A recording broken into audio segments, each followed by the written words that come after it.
Yo, what's going on, everybody? Welcome back to the channel, guys. Today we got Bleach. We got episode 153, baby. Last episode, real quick on the recap, we had Dordogne fighting Ichigo. He kept pushing Ichigo, trying to get him to go Bonkai, trying to get his full power. He wanted to fight him at full power, and I love the explanation that Dordogne, I'm trying to say it with like that nice little roll of the R's, you know what I'm saying? Dordogne. But anyways, he was trying to get Ichigo to go full power. He wanted to prove to himself, and he wanted to prove something to Aizen that he deserved to be back as reinstated as a Ronkar. And he said something specific that I loved. That he said, hold on, sorry, let me look at my notes here. But Dordogne told him, he said, you know what? Once you get to the top, you never forget the view. And I love that he said that like that, man. It was so poetic that he phrased it like that, because anybody who's kind of been at the peak of like something that they do, whether, you know, video games, sports, you know, reactions, or whatever it is you want to do, you know, chess, whatnot, whatever your hobby is, when you're at the top and you feel like you're at the peak of what you can do, you know what I mean? It feels so great to be able to look out and be like, man, this feels great. This is what it feels like to be at the top. But then once you start to decline, once you start going back down that mountain, because you can no longer maintain being at the top, the fact that he said it that way, where it's like, man, you'll never forget the view. Loved it. Just absolutely loved it. It was my favorite line of the entire episode, last episode. But we saw him. He pushed Ichigo. Ichigo did eventually pull out his holified form, and in one slash defeated Dordogne. Now, the unfortunate part is Ichigo, we know how Ichigo is. He's very kind-hearted, and in doing so, they healed him and let, what's his name, Slobber, what's her name? I keep calling him a him, but I don't know why. I keep calling him a him, but I just did it right there too. Nell. I don't know why I keep calling Nell a him, but she, like, slobbered on him, and I guess that's like, she can heal in that regard. We also noticed too that she actually ate his Cero when he shot the Cero at her. She was able to like basically eat the entire thing and shoot it back at him. So something interesting just to kind of keep in mind. I've kind of been saying that there's something more to Nell. Like, she's got more power than what we're seeing. And we saw a little bit of that. So, but anyways, guys, that was a quick recap. They healed him, and now he's basically back at it. He's like, you know, despite all this, I'm still a warrior, and I've still got something to prove. So he is re-challenging Ichigo, and they're gonna fight again, I'm guessing. So we'll see how that goes down here, guys. Real quick before we jump in. If you want to see these reactions early and completely uncut, they are currently all available on Patreon. All you got to do is go to the description down below, click on that link, and you can join us over on Patreon. If you want to continue to support the channel so that we can continue to do this. With all that being said, let's see what this episode's got in store for us. With all that being said, we're getting into this, baby. This is Bleach, episode 153. That's the one thing I love about Ichigo, man. The dude is just so badass. Like, I love how serious he is in these moments. It's like Goku, man. Like, he's so silly, but then it's like, when he powers up, it's always just such a serious moment. I like that about it. Now you'll need to use it. They never specified either. How does he know that he had a holified form? Because I know Aizen. Well, did Aizen tell everybody? I mean, that's the only one I can think of. Or I'll force you to, Niño. Sorry, but I can only show it to you. Such a badass for woman, an dude. Instant.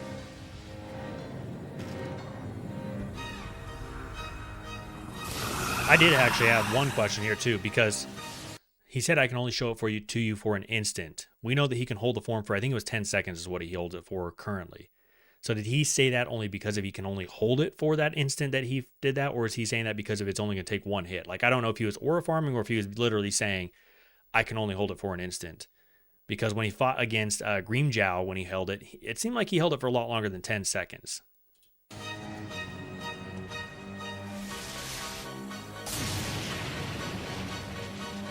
And I like that Dordogne gave him a lot of respect too, basically saying like, you know, I couldn't compete with you essentially when you were in that form. Only an instant. It was so fast I couldn't even see it. It's still crazy. If I woke up and someone was like spitting on me like that, bro, I'd be wilded out too.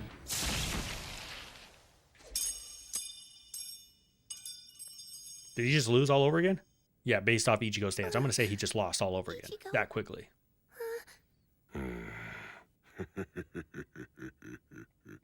Yeah, okay. Oh, he cut him across this time. So he's got a big old slash down here and then a big old slash across his body. Who's this? Who are these guys? What a surprise. What brings the Ehekias here? We The have orders Ehekias. to locate the injured intruder and execute him. That order came from whom? I really can't say. Why is he defending Is Ichigo? that true, Hobbswallow? I'm more powerful than you think. I am glad Freaking you were love able to Dorothy, man. come here in time, Nino. If you had not countered my final attack, you would still be here, and you'd have been executed by this squad of morons. My powers have weakened so badly, you probably could have defeated me without holofying. You must have sensed how humiliating that would have been for me. You transformed, even though you knew it would drain your long-term strength to do so. You preserved my dignity as a warrior. Above all, Don't tell me this is the end of heal Dorothy. his wounds once we have defeated him. You'll have to leave your chocolate sweetness behind. Your chocolate sweetness? What? You have to become like the devil himself, Nino. It's interesting he says that. You will be consumed.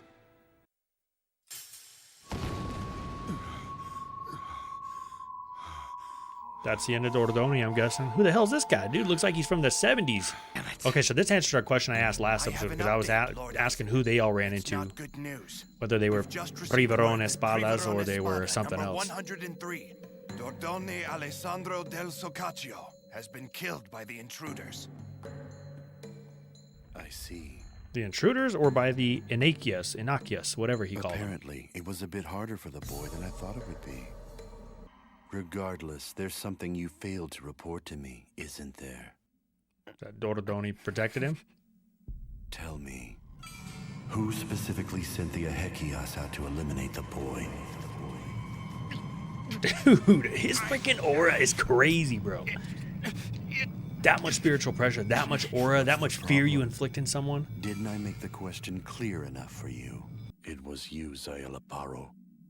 Zayalaparo? My humblest apologies, sir. I wanted to make sure we eliminated him while he was injured. I thought it was a rare opportunity, so I ordered them to go at my own discretion, my lord. I realize now, Lord Eisen, that even though I did it for you, I was wrong not to ask permission. I'll accept any form of punishment you wish to administer. That won't be necessary. What's he gonna do? Send Just him? as long as you had a good reason, there's no need to punish you.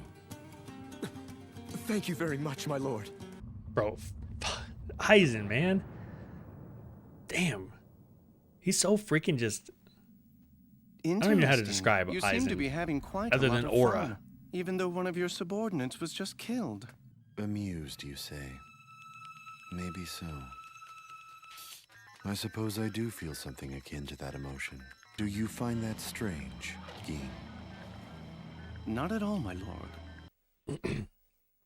So, okay, one thing I've noticed about Eisen is he is mellow regardless. He honestly truly is one of the like best ideas of what you could look for in a leader in terms of like his chest stand tall, like you know what I mean? No matter what happens, you can look at him and it's like unwavering. He stands in the face of defeat of anything. I mean, I guess we don't know truly defeat because we haven't seen him defeated, but like he just has such an unwavering sense about him where it's like, you know, even Geen said, he's like, oh, you know, you seem actually excited and glad that they're running through your defenses, right? And it's like he just never changed the entire time. Same tone in his voice, same thing. Even when he was mad, like even when that guy betrayed, or not necessarily betrayed him, but went behind his back and made his own orders, it was kind of like he still was just so calm about the whole thing. That I think is what makes Eisen so scary. Is that the right word? So like aura scary? Is that even a thing? Aura scary? Because of the fact that he's just like so intimidating. Like he reminds me of like a celebrity, you know what I mean? Where it's like you idolize a celebrity and that's like you meet him for the first time and it's like you're just so intimidated by their presence. That's Eisen. That's like the best way I think I could describe seeing Eisen. But it is interesting that he overestimated Ichigo's strength, saying that he thought he would defeat Dordogne a lot easier. She got like a whip? But it had like a disc at the end or something. It sounds like Bawa Bawa. Yeah. He's carrying him. He's He's never been anything more than an illusion in my mind right from the very beginning. How did you come up Oh, with that? Bowa, you are freaking You are so. a mental case and hysterical personality. Yes, Renji, you took the words right out of my mouth, man. Flash step, hit it. What is that? Where are your manners, idiot? It looks like those You two, shouldn't what are they attack me called? when The I'm things in trying to band talk where you to like you. clash them together. Don't you Looks like have two of those. any manners? Honestly. I hope human men aren't all Ooh, like that's you. kind of a cool sound in my Hardly worth headphones. the effort it's going to take to wipe you out.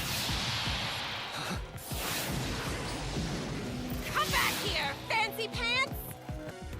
You're becoming a pest. But is she the same thing? They haven't Weirdo. said that yet, right? She's not one of the, what are they called? The Fear now!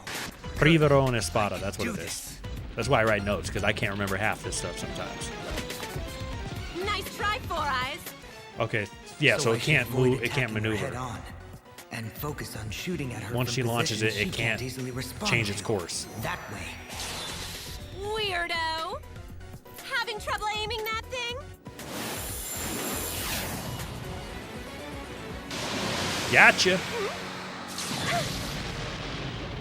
But she's still quick and agile, so she can, yeah. And we know Urio's really good about, like, he's got really good control with his spiritual pressure and stuff. What's she gonna do if she once she runs out of those things?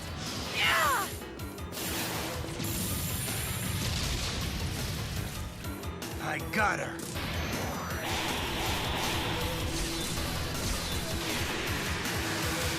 I feel like she's about to pull something out. It's time to quit playing around.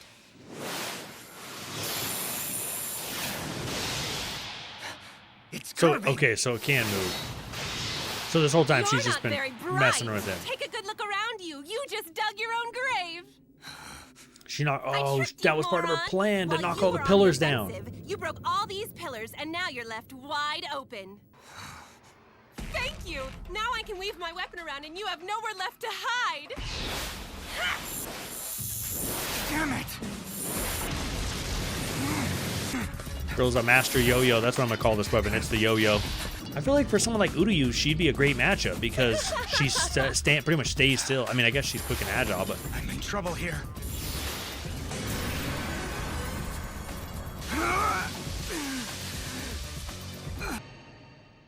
who's this? I thought it was gonna be one of Nell's like brothers or whatever. Yeah, brothers, cousins, whatever they are.